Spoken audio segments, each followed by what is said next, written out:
అన్ని రకాల మ్యాట్లు చూసాం కదా. చెరువు పర్మనెంట్ సెటిల్ చేసేద్దాం. ఇప్పుడు డబ్బులన్నీ పక్కన బదులు పర్మనెంట్ సెట్ చేద్దాం.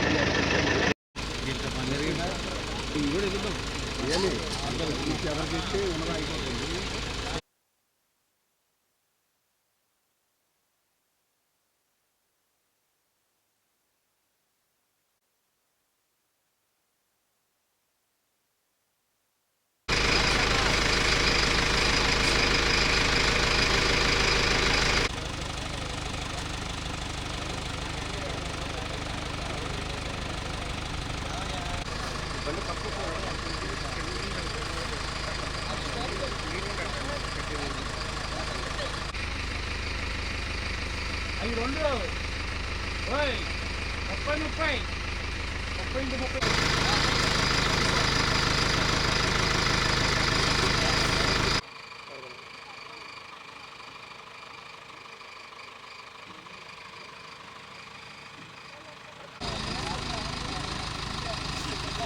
ఉన్నాయి. ఇంకో చూడు ఉన్నాయి.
జరుగుతుంది కదా కాలు, దాని దగ్గర మోటార్ తొక్కండి, కాలుతో తొక్కండి. అక్కడ ఎక్కడైతే ఉందో అక్కడ తొక్కండి. కింద ఎక్కడైతే కనిపిస్తుందో అక్కడ కాలేసి తొక్కండి. మీకు అనుమానం ఉన్న దగ్గర ఒక మోటార్ తొక్కండి.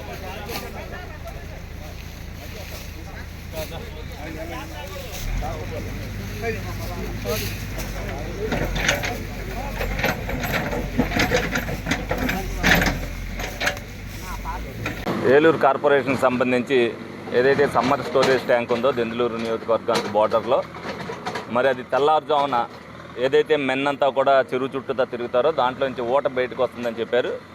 ఒక అరగంటలో ఆ ఊట పెరగడం జరిగింది, బయటికి వెళ్ళిపోవటం. ఇది వెంటనే అధికారులకి ఇంటిమేషన్ ఇవ్వటం, మేయర్ గారు, కార్పొరేషన్ అధికారులు, కమిషనర్ అందరూ కూడా ఇక్కడ రావడం జరిగింది. ఎందుకంటే ఇక్కడికి రావడానికి ఏ ట్రాక్టర్కి కానీ లేకపోతే ఏ లారీ రావడానికి కానీ ఏ మిషన్ రావడానికి కానీ ఇక్కడికి దారే లేదు. దీన్ని అంతటా కూడా దారి అంతా వేసుకుని వచ్చేసరికి జేసీబీలు ఇక్కడికి వచ్చేసరికి రమారమి 2 గంటలు పట్టింది. ఈలోపు రమారమి 4 మీటర్ల గండి దాకా, అంటే గండి అంటే వాటర్ లీకేజ్ పెరగడం జరిగింది. ఇప్పుడు రమారమి 1 మీటర్కి తీసుకురావడం జరిగింది. దాన్ని కూడా పూర్తిగా అరికట్టకపోతే మరి లోపల ఉన్న వాటర్ అంతా కూడా బయటికి వెళ్ళిపోయే ప్రమాదం ఉంది. ఎందుకంటే ఏలూరు నియోజకవర్గానికి ఇదే 50 రోజులు కూడా వాటర్ ఇచ్చే ట్యాంక్ ఇది. దీనికి సంబంధించి మరి ఎవరైతే ఇరిగేషన్ రిటైర్ ఎస్సీ ఉన్నారో వాళ్ళతో కూడా వీళ్ళు పబ్లిక్ హెల్త్ వాళ్ళు మాట్లాడటం జరిగింది. ఏదైతే ఏ విధంగా చేయాలనేది అవన్నీ కూడా చేస్తున్నారు. ఇసుక మూటలు 10,000 బస్తాల దాకా కావాల్సి వస్తుంది. అలాగే జేసీబీలు, లారీలు, ట్రాక్టర్లు రావడానికి కూడా ర్యాంప్ వేయడం జరుగుతుంది. యుద్ధ ప్రాతిపదికన 1 గంటలో ఏదైనా సరే ఒక 4-5 గంటలు పడుతుంది ఇదంతా కూడా క్లియర్ ఆఫ్ చేయాలి అని అంటే. ఇదంతా కూడా చేయడానికి అన్ని చర్యలు కూడా తీసుకుంటున్నారు. అందరూ పొద్దున్న నుంచి కూడా, ఉదయం నుంచి కూడా అందరూ ఇక్కడే ఉన్నారు. ఇదంతా కూడా ఎందుకంటే ఏలూరు ప్రజానికానికి ఏ ఇబ్బంది జరగకూడదని అంటే దీన్ని ఇమ్మీడియట్గా, ఎందుకంటే ముందు అరికట్టిన తర్వాత దీనికి ఏదైతే డ్రిల్ వేసి దాంట్లో ఇసుక నింపమని చెప్పి ఆయన చెప్పారు. ముందు అరికట్టడానికి గల చర్యలన్నీ కూడా వీళ్ళు తీసుకుంటున్నారు. ఏలూరు కార్పొరేషన్ సంబంధించినటువంటి ఎస్ఎస్ ట్యాంకు, సమ్మర్ స్టోరేజ్ ట్యాంకులకి ఇవాళ పొద్దున్నే మరి లీక్ ప్రారంభమైంది. మరి గౌరవ శాసనసభ్యుల వారు, గౌరవ మేయర్ గారి ఆదేశాల మేరకు కమిషనర్ గారు మేమందరం కూడా సంబంధించినటువంటి ఇంజనీరింగ్ అధికారులు మేమందరం కూడా వచ్చి ఇక్కడికి మరి ఈ లీక్ని అరెస్ట్ చేయడానికి సాయశక్తుల కృషి చేస్తున్నాము. మరి 15-16 సంవత్సరాల క్రితం ఈ 110 ఎకరాల్లో దెందులూరు నియోజకవర్గంలో సమ్మర్ స్టోరేజ్ ట్యాంక్ని కట్టడం జరిగింది. ఈ 15 సంవత్సరాల తర్వాత మరి ఇది కొంచెం మెయింటెనెన్స్కి రావడానికి సిద్ధమైంది. మరి ఏలూరు నియోజకవర్గం 7 పంచాయతీలు విలీనమైనవి. మరి వాటర్ వినియోగం ఎక్కువైనది. మరి అట్లాగే ప్రతిరోజు కూడా ఇదివరకు 16 మీటర్లు 15 మీటర్లు స్టోరేజ్ చేస్తే 3 నెలల వరకు కూడా డ్రింకింగ్ వాటర్కి సరిపోయేటువంటి పరిస్థితి ఉండేది. మరి ఈ రోజున విలీనమైనటువంటి పంచాయతీలకు కూడా మరి గౌరవ శాసనసభ్యుల వారి ఆదేశాల మేరకు కొన్ని ఏరియాలకి మరి గోదావరి జలాలు ప్యూరిఫై చేసినటువంటి డ్రింకింగ్ వాటర్ 2 పూట్ల ఇవ్వాలని చెప్పేసి మరి చంటి గారు చెప్పడం, దానిలో భాగంగానే ప్రతిరోజు కూడా మరి చెరువుని నింపినటువంటి నీళ్లు మళ్ళీ తీసుకెళ్ళి ప్యూరిఫై చేసి రిలీజ్ చేసి 2 పూట్ల డ్రింకింగ్ వాటర్ ఇవ్వడం. ఆ రకంగా మరి చెరువుకి కూడా మెయింటెనెన్స్ బిగినైంది. మరి చెరువు చుట్టూ ఆ రోజున ఉన్నటువంటి పరిస్థితుల ప్రకారం ఈ చెరువుని డిజైన్ చేయడం జరిగింది. మరి మనకున్నటువంటి మోటార్లు కానివ్వండి, అట్లాగే మనకున్నటువంటి కరెంట్ కెపాసిటీ కూడా సరిపోవట్లేదు. మరి శాసనసభ్యులు వారు ఆలోచన చేశారు. మరి దీన్ని ఈ వేసవకాలం అయిపోయిన తర్వాత మరి చెరువు కూడా ఇంకా 10-15 సంవత్సరాలు ఎక్కడ కూడా లీక్ అవ్వకుండా పటిష్టం చేయాలి.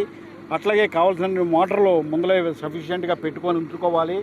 మరి ఈ ట్యాంక్ చుట్టూ కూడా రోడ్డు నిర్మాణం చేసి ఈ చెరువు గట్టు మీదకి ఎక్కడానికి మరి ఏదైతే జేసీబీలు కానివ్వండి, ట్రాక్టర్లు కానివ్వండి, ఇవన్నీ కూడా చెరువు గట్టు మీదకి ఎక్కి గట్టు చుట్టూ కూడా వెహికల్స్ అన్నీ తిరిగే విధంగా ఏర్పాటు చేయాలని చెప్పేసి శాసనసభ్యులు వారు చెప్పారు.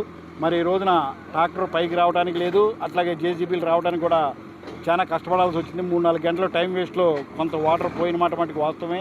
కానీ చాలా మటుకి ఈ లీక్ని అరికట్టగలిగాము. ఇంకొక గంటన్నరలో, లేకపోతే సాయంత్రం లోపల ఒక్క నీటి బొట్టు కూడా బయటికి వెళ్లకుండా చర్యలు తీసుకోమని చెప్పి అధికారులకి మాకు గౌరవ శాసనసభ్యులు వారు ఆదేశాలు జారీ చేశారు. తప్పకుండా ఈ సాయంత్రానికల్లా అరెస్ట్ చేస్తామని చెప్పేసి ఈ లీక్ని ఈ విధంగా తెలియజేస్తుంది.